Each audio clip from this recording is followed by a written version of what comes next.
అన్న నమస్తే అన్న. నమస్తే. ఇప్పుడు గ్రౌండ్ రిపోర్ట్లో నవీన్ యాదవ్ గారికి చాలా పాజిటివ్గా ఉంది. అంటే మీరు గతంలో చేసిన సర్వీస్ అనేది పబ్లిక్ బయటలో అందరూ చెప్తున్నారు.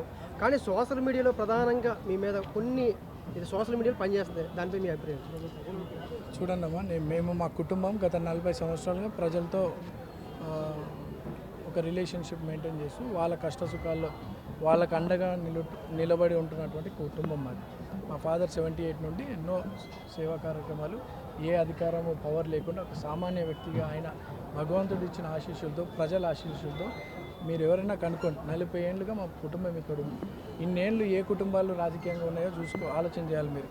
ఈరోజు నవీన్ యాదవ్కి కాంగ్రెస్ పార్టీ పెద్దలైనటువంటి రేవంత్ అన్న ఆశీస్సులతో ఇక్కడ అవకాశం వస్తుంది. గత ప్రభుత్వం నాకు రాజకీయంగా అవకాశాలు రాకుండా చేసింది బీఆర్ఎస్ అప్పట్లో.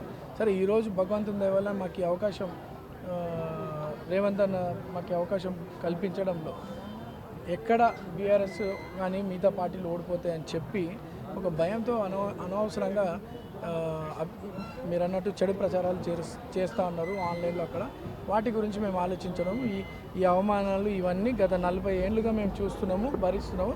వాటి గురించి మా లక్ష్యం అంతా కూడా అభివృద్ధి, సేవే లక్ష్యంగా ఉంటుంది. అట్లనే ఈ ప్రాంత ప్రజలందరూ కూడా మా కుటుంబం మీద ఒక నమ్మకం ఉంది. ఈరోజు మీరు గ్రౌండ్లో వెళ్తే మీరే అంటున్నారు చాలా పాజిటివ్ ఉంది అది. రేపు ప్రజలే గెలిపించే స్థాయికి వచ్చేసింది ఇప్పుడు అది. సో ఒక పక్కన మా కాంగ్రెస్ పార్టీ పెద్దలైన రేవంత్ అన్న ప్రజాపాలనలో చేస్తున్నటువంటి అభివృద్ధి కార్యక్రమాలు కావచ్చు, సంక్షేమ పథకాలు కావచ్చు, అవన్నీ కూడా జనాలు బాగా ఆకర్షితులైనారు. కాంగ్రెస్ పార్టీని నమ్ముతున్నారు. రేవంత్ అన్న పైన నమ్మకం పెరిగింది. రేవంత్ అన్న నాకు ఇక్కడ అభ్యర్థిగా నిలబెట్టడం పట్ల మా స్థానికుడు అవకాశం కల్పించినది. ఈ ప్రాంత ప్రజలంతా సంతోషంగా ఉన్నారు. మాకు నవీన్ యాదవ్ దగ్గర ఎప్పుడైనా సరే నవీన్ యాదవ్ మాకు అవైలబుల్ ఉంటాడు.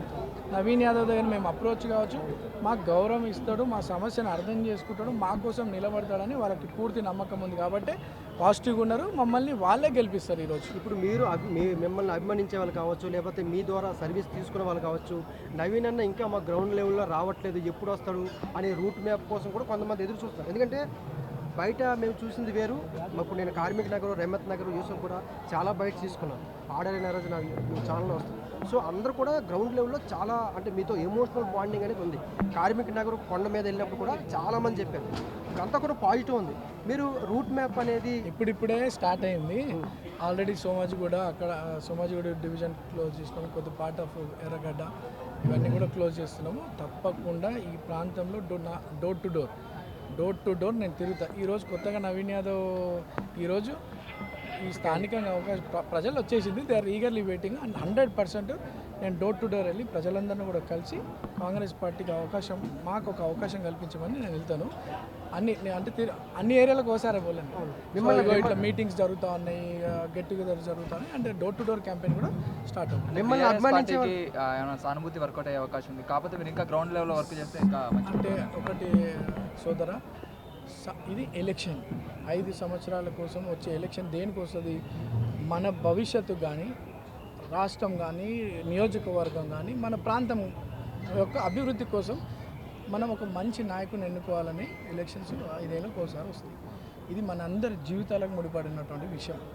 సో ఇక్కడ సింపతి పైన ఓట్లు అడగడం అనేది కరెక్ట్ కాదు. బీఆర్ఎస్ పార్టీ గతంలో 10 సంవత్సరాల వాళ్ళ పరిపాలనలో జూబ్లీ నియోజకవర్గాన్ని కానీ, జూబ్లీ హిల్స్ ప్రజలకు కానీ ఏం చేసింది అనేది చెప్పుకొని ఓట్లు అడగమనండి. సింపతి మీద అంటే మనందరి భవిష్యత్తుకు సంబంధించినటువంటి విషయం.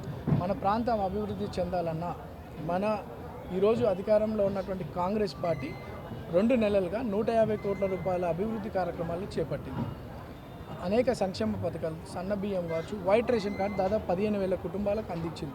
సో మా కాంగ్రెస్ పార్టీ తరఫున అభివృద్ధి కార్యక్రమాలు, అభివృద్ధి మా లక్ష్యంగా మేము ప్రజల్లోకి వెళ్తాం. వాళ్ళ సింపతి మీద వస్తే మేమేం చేయలేం. కానీ జనాలందరూ కూడా ఫిక్స్ అయినారు, మాకు అభివృద్ధి కావాలా, రేవంత్ అన్న పరిపాలన కావాలని కాంగ్రెస్ని గెలిపించుకుంటామని చెప్తున్నారు. అంటే ఇంతకుముందు ఇండిపెండెంట్ ఉండే, ఇప్పుడు కాంగ్రెస్ అనే ఒక ఆయుధాన్ని పెట్టుకున్నారు కదా, ఆ ఆయుధంతో ఎట్లా పని చేయబోతున్నారు? ఎట్లా ఆయుధం అంటే కాంగ్రెస్ పార్టీ ఆయుధమ్మా అంటున్నారు. వాళ్ళు అంటున్నారు, నువ్వు అంటున్నావు ఆయుధం అని. ఇది పార్టీ బ్రదర్. ఎంతమంది అంటే నాకు అవకాశం రాలేదు కాబట్టి నేను స్వతంత్ర అభ్యర్థి పోటీ చేస్తాను. ఇది ఒక నేషనల్ పార్టీ. ఇది రాష్ట్ర దేశ భవిష్యత్తులకు సంబంధించి తీసుకున్నటువంటి మంచి సరైన నాయకత్వాన్ని ఎంకరేజ్ చేస్తూ సమాజానికి ఉపయోగపడే లీడర్లను తయారు చేస్తుంటే నేషనల్ పార్టీ ఇది ఆయుధం అని ఎట్లా అంటారు మీరు? సో ఈ నేషనల్ పార్టీ ద్వారా ఈ అవకాశం కల్పించింది కాబట్టి పార్టీ పెద్దలకు కూడా అందరు మా ప్రాంత ప్రజలందరూ కూడా ఢిల్లీ వాళ్ళు మా గల్లీ పిల్లోని గురించి ఆలోచించినారని చెప్పి ఢిల్లీ వాళ్ళ మీద కూడా అత్యంత గౌరవం మా ప్రాంత ప్రజల్లో పెరిగింది.